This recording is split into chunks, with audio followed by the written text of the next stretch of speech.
asked you earlier on about a rhino story, and I told you that I would tell it to you on my way home when the night was dark and full of terrors and not full of...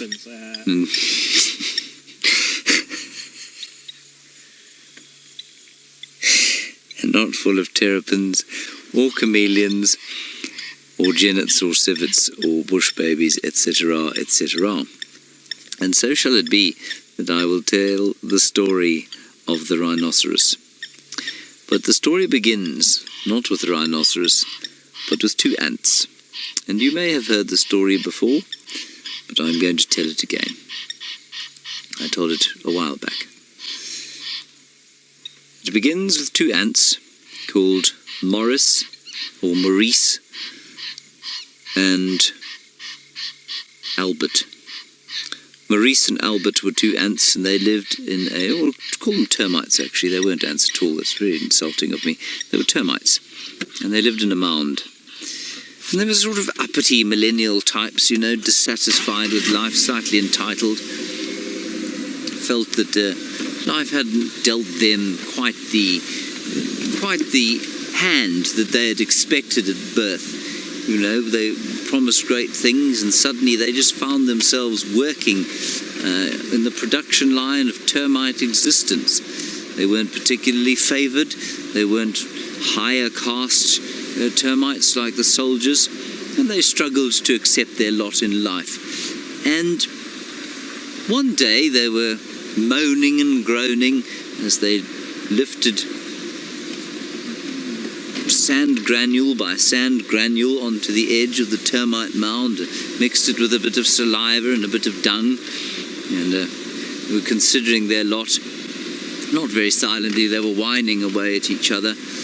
And Maurice said to Albert, "Oh, I can't believe this is what we got to do the rest of our days, just shoveling dirt and mixing it with our own dung and saliva and bricking it here." And Albert said, "I can't believe it either. I think it's just a fat cheek. I didn't think sign up for this, but I didn't get an option to sign up for anything." Anyway, the conversation is not relevant to the story. What is relevant to the story is that they suddenly heard a thunderous noise, and the earth shook around them.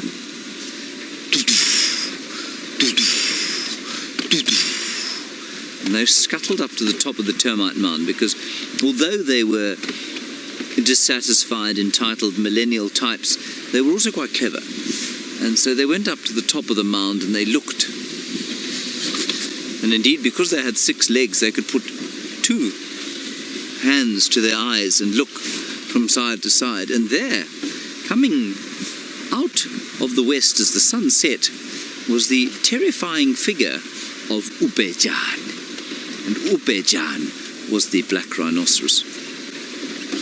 And Ubejan was on his territorial marking, and at that particular time of the year he liked to mark just past this termite mound. But a tree had fallen over his normal path, and the mound wasn't very big, and so on his way past he was going Ubejan, Ubejan, Ubejan. He squashed the mound, and then he carried on going.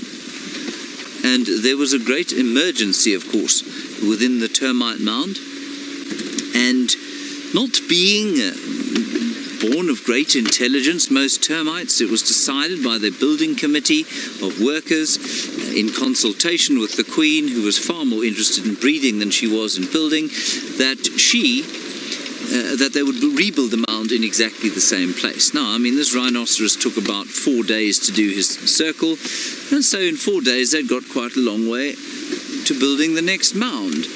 And on the evening of the 4th day, Albert and Maurice, who had finished their day's labours, were sitting out. They'd created themselves a little balcony where they could watch the sunset from the sort of terrace, if you like, of their mound.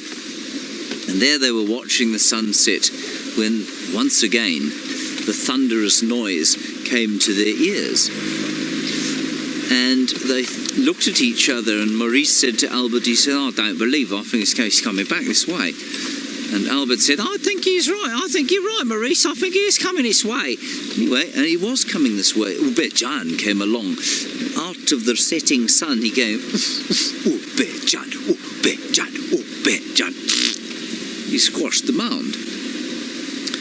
Now, Maurice and Albert were lucky to, remain unscathed by all this. Like I say, entitled millennial types though they were very intelligent, and they disappeared off as he stepped on the mound, and they were safe. Not so many of their colleagues, who unfortunately departed this life post-haste. The building committee met again the next morning and decided that they would build again, but in the same place. Now, to Maurice and Albert, quite intelligent, entitled millennial types, this seemed an absolutely ridiculous option. Clearly, this rhino used this path often. Their objections went unheard because they'd whined basically since birth, and so nobody listened to them. And they thought, to hell with this. In fact, to hell with a lot of things, because we have no status in this mound, and we're going to prove to these people that we are worth something. And that even though we are hipsters, hipsters have worth in the termite colony and indeed to the world, and we are going to show them this time. And they did not build the mound that day. Or for the next 3 days, they plotted in secret on a fallen marula tree where a few of the workers were collecting supplies for the rest of the mound. They pretended to help, but in secret they plotted for the demise of Upejan. And on the evening of the 4th day, as the sun was setting in the great western horizon, blazing like a black silhouette, out of the sunset came Upejan, Upejan, Upejan, Upejan. And he squashed the mound again. Didn't notice and carried on. Well, unfortunately for him, Albert and Maurice were hiding behind a very large marula tree, and as Upejan went past, they gave chase. And now you must understand, for a termite to keep up with a black rhino is no mean feat. Obviously a black rhino is much faster than a termite. And they were going at a great speed behind Upejan. Upejan, Upejan. And the two little termites going behind him, and they chased him down the rhino path, and they could see where he was going because the rhino path curved to the side. They took a shortcut across an ant path at great risk to themselves. And Upejan was running on his path, and as he came round the corner, they cut him off, and they leapt onto his tail. And now they were moving along with him. You can imagine a termite holding onto the tail of a rhino. Must have been a tremendously horrible ride. Anyway, that's what they were doing. And I'm afraid that we're going to lose signal soon, so you might have to episode 2 on our way back. Anyway, then what happened was Maurice, who was slightly more intelligent than Albert and was not wearing his skinny jeans like Albert was, because of course a hipster's clothing is generally completely impractical, but Maurice had sawn off his skinny jeans, and he was holding on and was just a bit more lithe as he hung there. And Albert said to him, no, Albert was the brain. Maurice was the sort of, he was the more physically, Maurice was more physically useful than Albert. And that is where we are going to leave the story until I'm out of Cheetah Plains. Not sure I can finish the story in 10 minutes, but I'm going to do it my best, give it my best shot. Here was episode 2. When last we left Albert and Maurice, they were hanging on Upejan's tail. And as I said, Albert was dressed in skinny jeans and his physical number was up, so it was all he could do to hold on like that. Maurice was a bit bigger and fitter, and he said to Albert, "What must I do now? What must I do now?" And Albert said to him, "Climb up to its backside." So, duly, Maurice scrabbled his way up the tail of the rhino, and he found himself eventually on the final vertebra where there was a single hair on which he held on. So now, instead of sort of shaking from side to side like his mate Albert was doing, he was just sort of bumping up and down like this.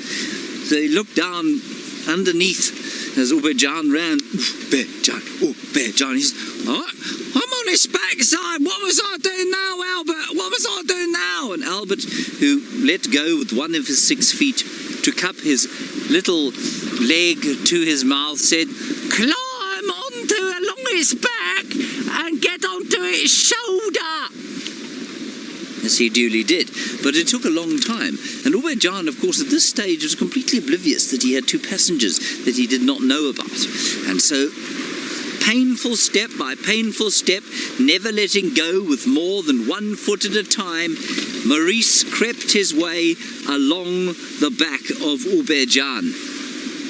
It was a dreadfully tough time for him. His very fashionable hipster clothes, unfortunately, were becoming torn, but on the back of the animal, Albert held on manfully. Now, apparently we're going to finish the story while we look at the horizon. Now, what then happened, of course, was that eventually Maurice made it to the shoulder. Now, you know how a shoulder moves on an animal, it kind of goes from side to side like this. So he found a hair on which to hold there, and found himself going around like this, a bit like a sort of a piston on a steam train. And Albert still holding on the back, and Ubejan still going, Ubejan, Ubejan, Ubejan. Anyway, Maurice holding on for dear life to the one hair that he could find on the shoulder of the black rhinoceros Ubejan, and sitting next to the tick, a tick that was encased in mud, breathing its last. He ignored the tick and he shouted back to Albert. He said, I'm on a shoulder now, I'm on a bleeding shoulder, what was I doing now? And Albert shouted back up. He couldn't see his friend anymore, but he shouted back up. He said, get onto its neck, please get onto its neck, it's the only thing for it. So he climbed manfully onto the neck, or termitefully onto the neck of Ubejan, the great black rhino. Ubejan, Ubejan. And there he found one last hair, and he hung on for grim life. By this stage, Albert was spent, and he dropped onto the ground behind Ubejan, but Ubejan just kept going. And as he disappeared, Maurice looked behind him and saw his friend on the path behind, and shouted, what must I do now? What must I do now, Albert? And Albert said, you've got to do one more thing, Maurice. Strangle the bastard. And that's the end of the story.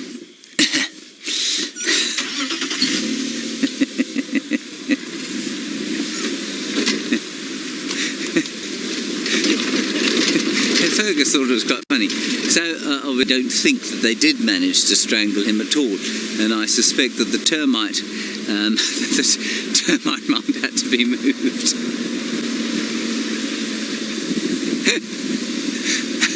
That's one of my favourite stories of all time. I remember the first time I heard it, I laughed for about 4 days. That may just be my quirky sense of humour. Or just my quirky. In other words, lack of sense of humour. Thank you for that, Fergus. No, I thought it was very funny. You thought it was funny, did you? 4 days. Good.